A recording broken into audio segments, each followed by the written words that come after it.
all laughed at Christopher Columbus when he said the world was round. They all laughed when Edison recorded sound. They all laughed at Wilbur and his brother when they said that man could fly. They told Marconi wireless was a phony. It's the same old cry. Welcome back to 100 Years of Television. This is episode number 48. Countdown number 59. We're not in Kansas anymore. For 100 weeks that started in October 2025, this podcast is going to recall the top 100 milestones in the first 100 years of television and video. The countdown is pegged to culminate on September 7th, 2027, the 100th anniversary of the day television was invented. I'm Paul Shatskin, author of The Boy Who Invented Television, the definitive biography of Philo Farnsworth, who invented the world's first all-electronic television system. In the last episode, Ampex changed everything with the introduction of the video tape recorder. Today, it's lions and tigers and bears. Oh my! In the 1950s, the relationship between the emerging television industry and the established motion picture industry was a contested landscape of shared foundations and competing interests. On the one hand, Hollywood had been producing motion pictures for more than half a century. On the other hand, the easy availability of similar entertainment in every living room threatened the industry's business model, especially its nationwide network of movie theaters. Some of the earliest experiments with mechanical television in the 1920s drew directly from motion picture technology. Among them, the radio visor contraptions, demonstrated in the mid-1920s by C. Francis Jenkins, drew on his extensive contributions to cinema projection technologies.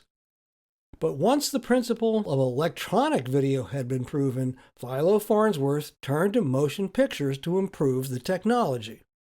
Just a few weeks after his heralded demonstration for the press in early September 1928, Farnsworth's San Francisco laboratory was extensively damaged by fire. Tragedy turned into opportunity when insurance covered the losses and the lab gang set about building entirely new equipment. The reset gave Farnsworth a chance to address critical engineering issues. But before he could measure any progress, he needed an image source with more motion and detail than geometric shapes painted on glass slides. The lab gang tried televising live human subjects, but the extremely hot lights still required to render any picture at all prevented the use of live models for more than a few seconds. They had to come up with something else. An entry in the lab journals from a few months after the fire reports, "Transmission of motion pictures by electrovision attained by Rutherford." In other words, lab gang veteran Tobe Rutherford had developed what is now known as a film chain, a device for displaying motion pictures on television. As one observer wryly put it, that just meant they bought an old movie projector, got it working, and focused the projection onto an image dissector. One of the first films that the lab gang ran through their projector was a loop from Walt Disney's Steamboat Willie, the debut of a character named Mickey Mouse. But their favorite footage was a clip of Mary Pickford, America's sweetheart, in a scene from The Taming of the Shrew. One of Farnsworth's colleagues noted that Mary Pickford combed her hair at least 1,000,000 times for the benefit of science and the development of television. As the details in Miss Pickford's features were gradually refined, the lab gang could see much more clearly the obstacles that remained on the long path toward producing a commercially viable television picture. The tenuous dance between film and television was vividly illustrated when that same Mary Pickford visited Farnsworth's laboratory in early 1930.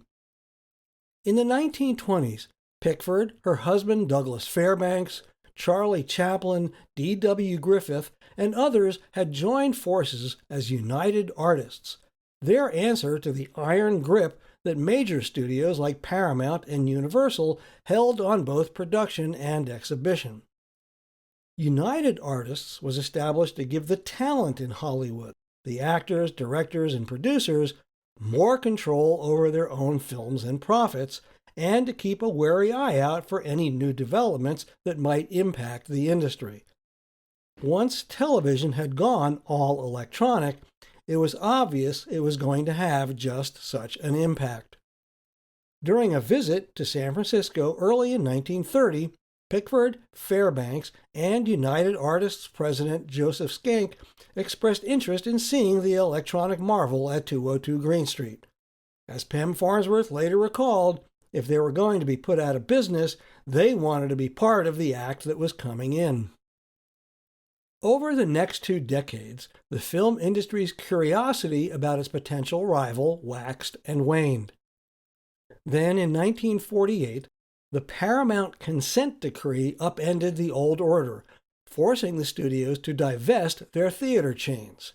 As box office receipts slipped and TV ownership surged, the studios were compelled to cast a wary eye toward the glowing rectangles taking over America's living rooms. Necessity finally forced Hollywood to adapt. The first to cross over was Walt Disney, when he produced 1 Hour in Wonderland, a Christmas special on NBC that doubled as a preview for Alice in Wonderland in 1948. Columbia, Republic, and Paramount tentatively invested in TV production or station ownership, and veteran cinematographer Carl Freund was instrumental in the development of Desilu Studios' 3-camera film system that revolutionized sitcom production. Still, Hollywood's old guard clung doggedly to their dismissal of television as a lesser art form, a proletarian carnival of novelty acts, sports, and occasional live drama, certainly not a suitable venue for any of Hollywood's theatrical spectacles. The tide finally turned on November 3, 1956, when CBS aired The Wizard of Oz as part of its Ford Star Jubilee series. MGM originally licensed the 1939 classic for one night after trimming it slightly to fit a 100-minute time slot with commercials. Burt Lahr, the Cowardly Lion himself, introduced the film, and Judy Garland's daughter, Liza Minnelli, appeared in a segment afterward. At a time when only a handful of households owned color TVs, few could see the film's transition from sepia Kansas to Technicolor Oz. But even in shades of gray, audiences discovered the magic. Oz became part of the national mythology, and "We're not in Kansas anymore" became part of the national lexicon. MGM sold the television rights for The Wizard of Oz to CBS for a flat fee, reportedly around $225,000 for that initial 1956 telecast. That was an enormous sum, roughly $2.5 million in 2026 dollars, for what was a considerable gamble for all concerned. For MGM, the risk was putting one of its cinematic crown jewels on the small screen. For CBS, it was spending such an enormous sum for a single broadcast. But the gamble paid off in ways that neither could have imagined. CBS had a willing partner in the Ford Motor Company, who underwrote the telecast to the tune of more than $3 million, or about $35 million in 2026 dollars. For their expenditure, Ford reached an audience of more than 35 million viewers with commercials for its 1957 line of Thunderbirds, Fairlanes, and Rancheros. CBS profited handsomely from the arrangement, and MGM found a lucrative new market for its film library. For many Americans, this was the first time they had seen The Wizard of Oz since it stopped showing in theaters 17 years before. For the generation born after the war, who had never even seen the film in theaters, the telecast soon became an annual ritual. After that initial airing in 1956, CBS arranged to rebroadcast The Wizard of Oz again in 1959, and then again every year until 1967. NBC outbid CBS for the license in 1968 and continued the tradition through the early 1970s, when CBS regained the rights and aired it annually again from 1976 through 1998. For television, The Wizard of Oz helped establish the home movie night that evolved into network staples like NBC's Saturday Night at the Movies and ABC's Movie of the Week. For Hollywood, The Wizard of Oz demonstrated that a major studio feature could find new life and a vast new audience through television. This brings us to the end of number 59 in the countdown of the top 100 milestones in the first 100 years of television. Stay tuned for the next episode, when the man who invented television makes his one and only appearance on his creation. Thanks for listening to 100 Years of Television, a 2-year countdown to the Centennial of Television on September 7th, 2027. For more, just aim your gizmo to 100yearstv.com. This podcast was written, recorded, engineered, and uploaded by me, Paul Shatskin, and is a production of Farnovision.com. If television was invented by somebody named Farnsworth, why don't we call it Farnovision? They all said we never would be happy. They laughed at us and how. But how